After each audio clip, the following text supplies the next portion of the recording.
Hi, it's Fias Taro. Hello, Scorpio placements. This is your general and love reading. Okay, ngayong Feb.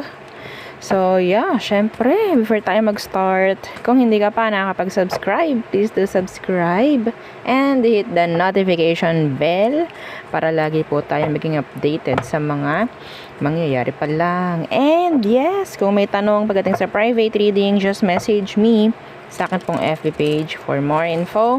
Ganun rin pagdating kay Reception of Light. And sa mga naghahanap naman ng healer, kay Kuya Dingsi po tayo pwedeng lumapit at mag-message. Okay? So, yeah. And sa mga nagtatanong pagdating sa ating mga items, so, yeah.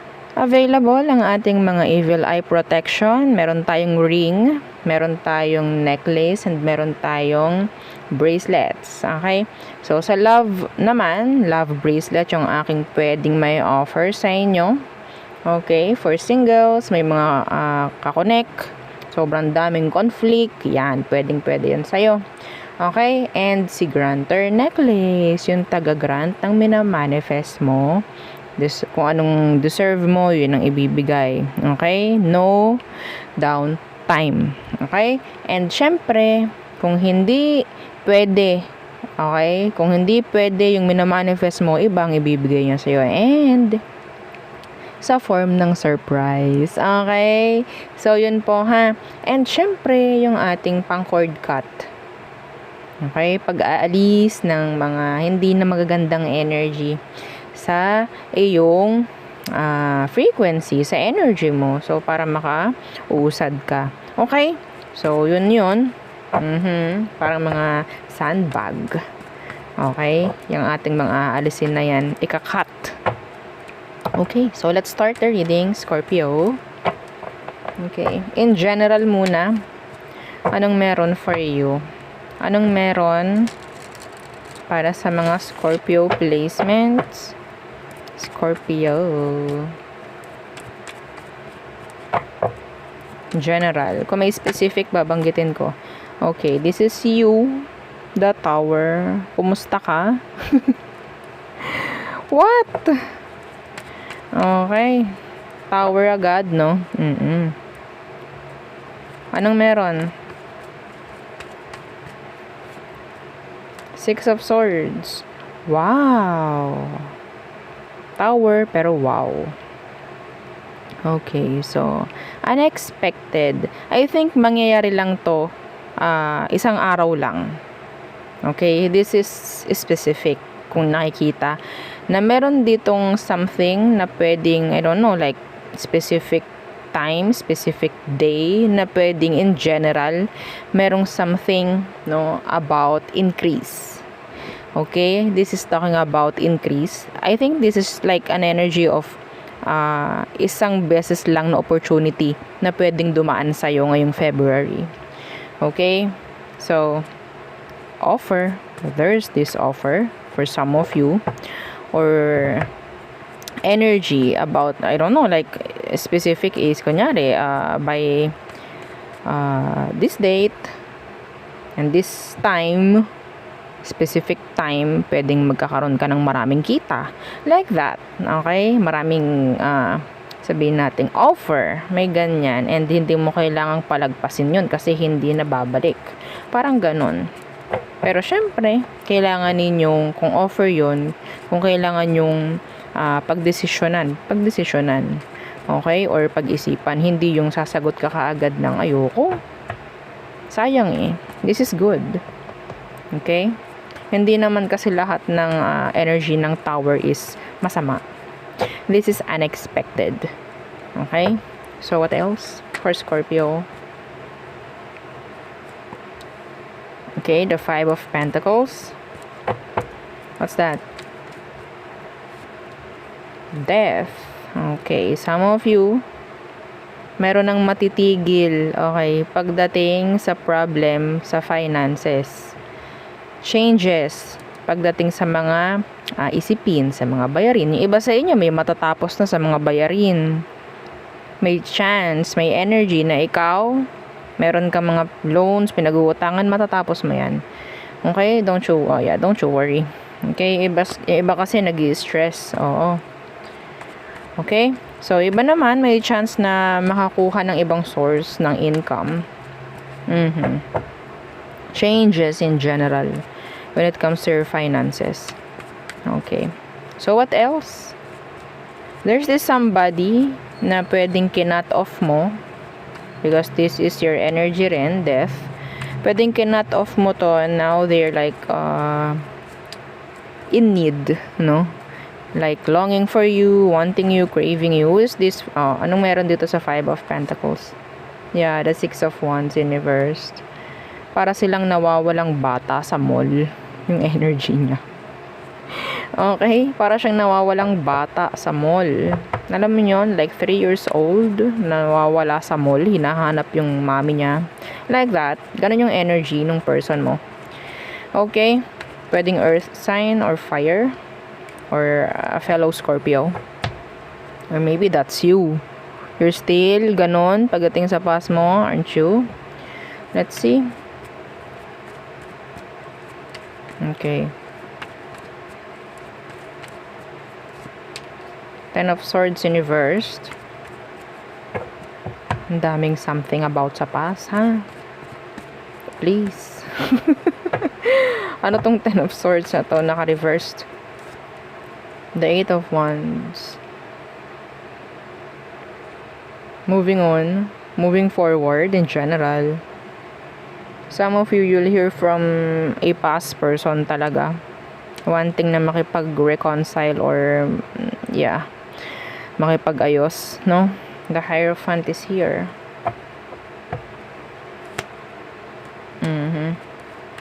What's with this Ten of Swords in reversed?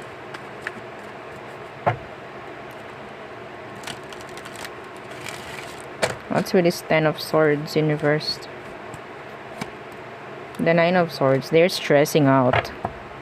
They're stressing out. Wala nang ginawa to kundi isipin ka. Day and night. They can't. Oo. Oo, yun na naririnig ko sa kanya. I can't! Scorpio! I cannot! Oo. So, may chance na mag-reach out to kung sino man. Eight of Wands. So, anong may message niya? So, yun nga, isa na dun is pakikipag-ayos, reconciliation. Pero, let's see. The Devil. They're obsessing. Hindi nila kaya to. Yeah, the Four of Swords. Lalo na if you're in no contact. Yeah. The Two of Pentacles. Nabawala ang balance niya. They need you actually. This person needs you. Kamusta to? Hindi na to nakakatulog ng okay, ng maayos. Nagigising to madaling araw. Magngungot-ngot, no? Mag-iiyak. They miss you. Hindi nila kaya nang wala ka actually. In general, there's this person na pwedeng mag-reach out sa'yo kasi hindi nila kaya yung situation without you. Okay? They need you in general. So, there. So, yun ang akin nakikita. Hindi na ako magbabanggit ng zodiac because, yeah, this could be any sign. Okay. So, tayo tumungo na sa iyong love read. Okay, the person on your mind, Scorpio, who is this? Who is this person? Again, don't forget to like, share, and subscribe. Thank you. Okay, Scorpio. The Sun. Wow. Pwedeng Leo. What's with that? The Sun. Some of them pwedeng there's something significant about around summertime. Anyway, the Five of Pentacles. Moody. Yeah, may pagka-moody yung person. This person wants to see you. They want to see you, Scorpio. Yeah, the Six of Pentacles. They need you. The Six of Chalices, a person from the past. This is your ex. This is your ex, Scorpio. They want to see you. They want maybe answers, closure, maybe clarity.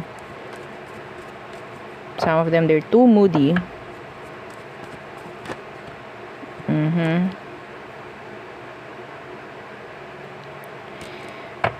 In and out yung person. On and off kayo, may chance.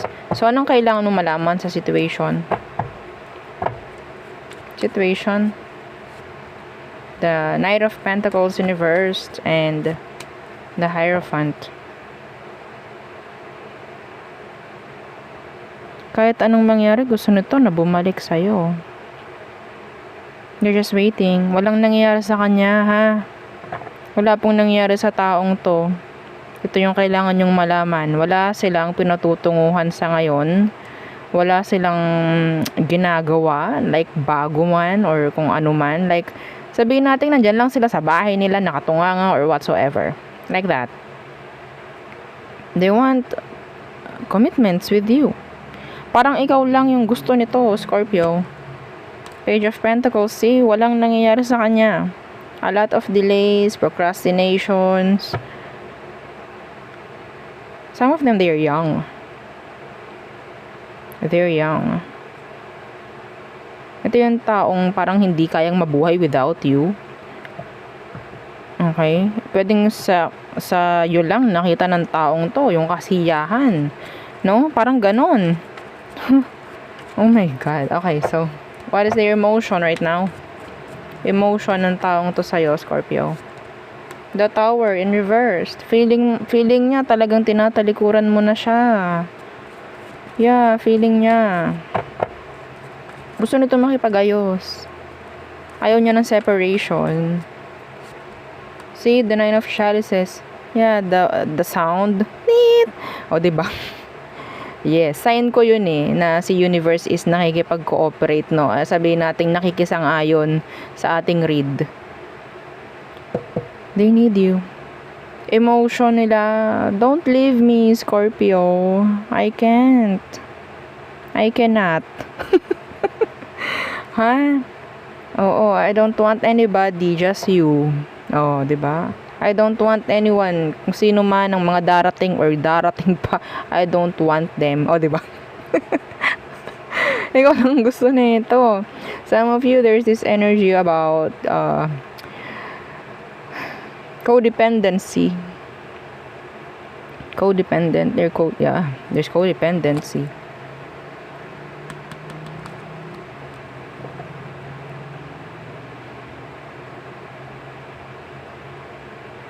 Gusto niya makipag-ayos. Feeling niya, nawawala ka na. Hindi niya kaya.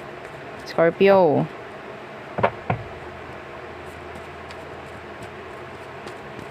Feeling niya, ang laki nang nawala sa buhay niya.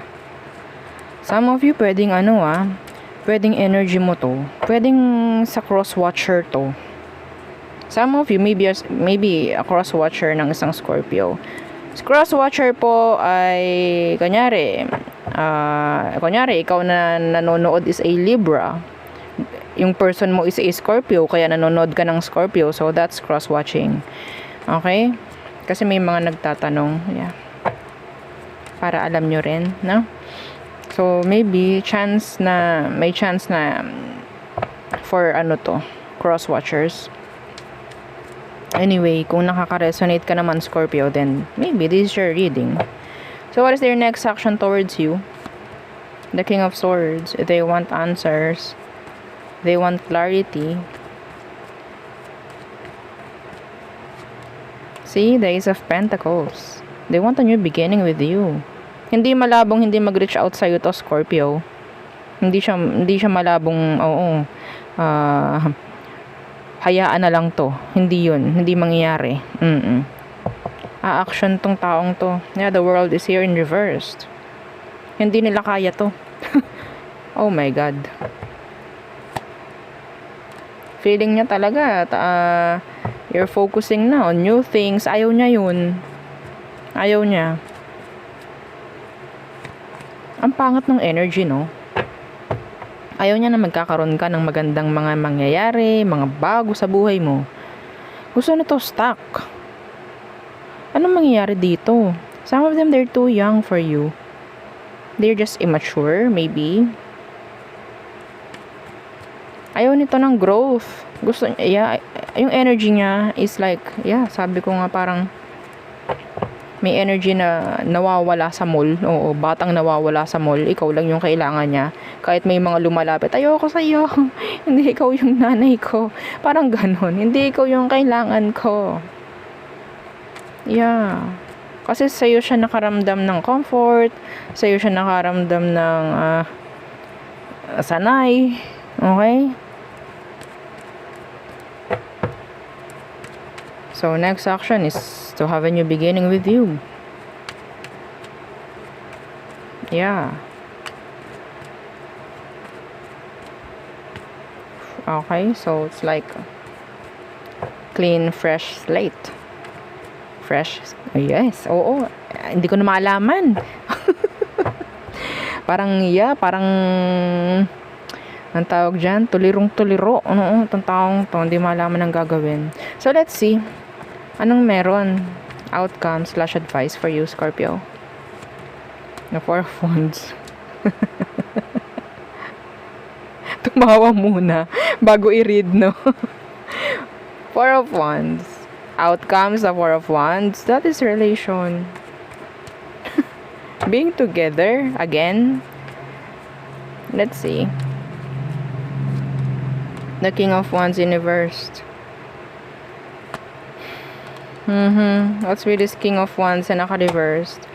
Huwag mo hayaan itong taong to. Dumepende na lang ng dumepende sa'yo. Yes, nandun yung love niya for you. Pero hindi siya nag-grow kapag nandyan ka. Okay? Hindi siya nag-grow. Yeah, okay, sige. Kung gusto mo makipag-balikan dito sa taong to, hindi mo masama. Pero hayaan mo siyang mag-grow ng kanya. Yes. Parang cross-watcher to. Oo, parang. Okay. Asahan nyo, kapag nandyan yung connection nyo, hindi siya nag-grow. See, the Eight of Swords. Hayaan mo siya na matuto ng kanya. Okay?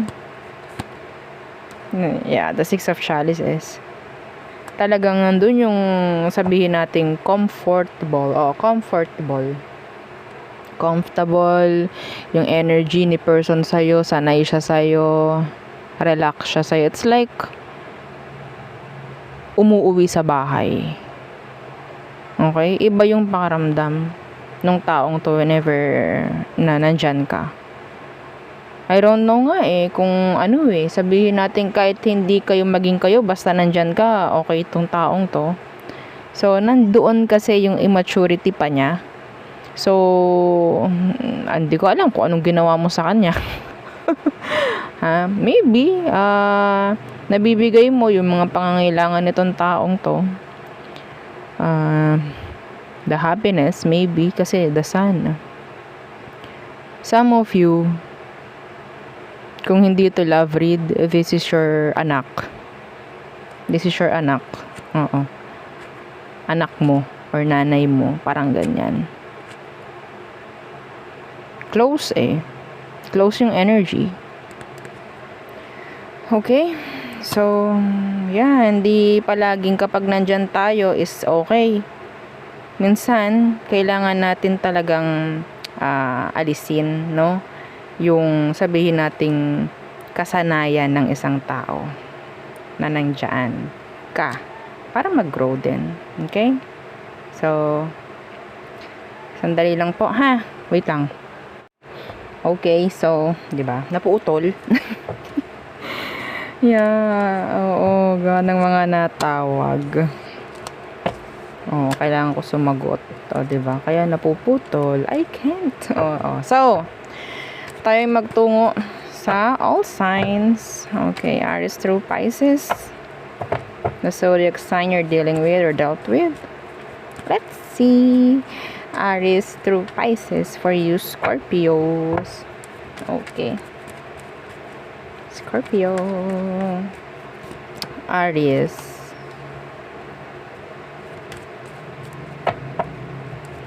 Papunta ng separation to. Some of you, this is talking about endings or changes. Taurus. Kung may separation, they're stalking you. Parang merong gustong i-level up itong si Taurus sa inyo. Okay? Gemini, they're selfish, self-centered. Cancer, they're bitter. Leo, they're a juggler. Yeah. Some of them, nagdadalawang isip kung tatapusin na ba yung inyo or pagpapatuloy pa. Virgo, they feel a strong connection with you. Strong attraction. Libra, ayaw na nila. Okay, ayaw na nila na parang masasaktan muli. They're being sabihin nating hindi na sila ganon ka-naive, no? Scorpio, they're healing. Oops, they're healing. Some of them, they're praying for you. O, diba? Sagittarius, there's this attraction. Codependency for some of you. Capricorn, ayaw na nila to. Okay? It's like, hindi ko kaya itong ilaban. Like that. Aquarius, I'm seeing reconciliation with an Aquarius. Pisces, okay, other. There's this new beginning na pwedeng mangyari, or some of you, pwedeng ikaw itong maka-attract ng bagong person na pwedeng Pisces. Okay? So there, yun ang aking reading for you, Scorpio placements. Again, please don't forget to like, share, and subscribe. And yeah, follow our FB page. Thank you. Bye!